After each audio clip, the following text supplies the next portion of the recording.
Hello everybody, it's time for story. The story today is called Tom's Tail and it's written by Linda Jennings. Tom's tail was curly like a rolled up rubber band. It was a very neat little tail for a piglet, but Tom thought it looked rather silly. In all other ways Tom was a proper little pig. He was a nice pale pink with dirty patches where he had wallowed in the mud. He slurped and he snuffled in the pig trough with his brothers and sisters and made all the usual piggy noises. Oh, but how he wished he had a straight tail. Sam the sheepdog had a lovely furry tail. Henry the horse had a long swishy tail. And Betsy the cow had a thin stringy tail with a little tuft on the end.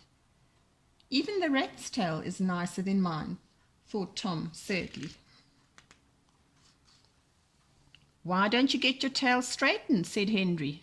How? asked Tom. Like this, said Henry, and he put a big hoof at the end of Tom's tail. Now walk away. Ow! Tom squealed and squeaked as he began to walk. His tail stretched out and, when it had uncurled all the way, Henry lifted his hoof. Ping! Back sprang the tail, and Tom hurtled forward. Ouch! Yelled Tom and Sam together. I'll tell you what, said Sam, picking himself up. Why don't I take hold of your tail and you can lead me along? That should straighten it out. So Tom took Sam for a walk past the pigsty,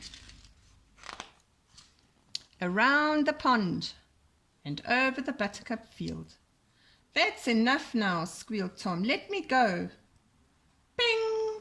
Back sprang the tail, to its usual curly self. Oh no, Tom felt very sad.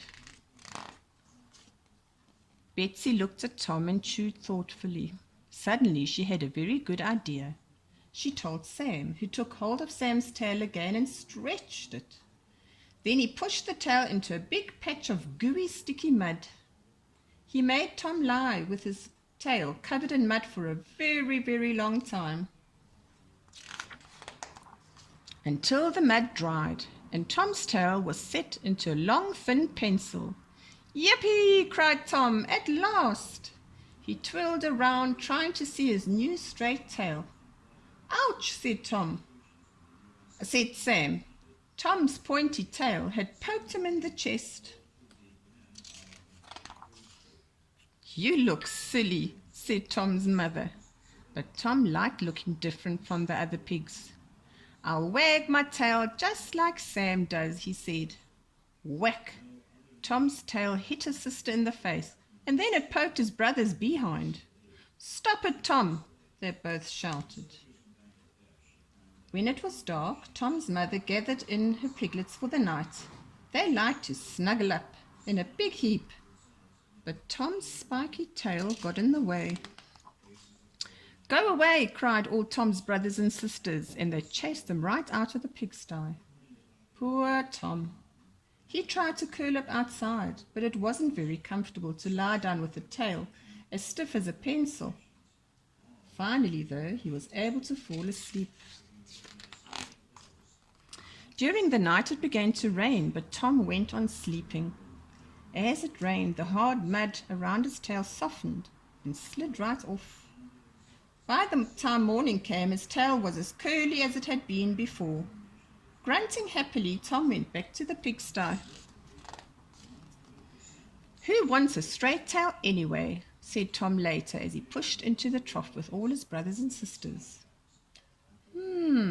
Now if I had a long, elegant nose like Henry the horse instead of the silly, stumpy snout, I could really get at that food.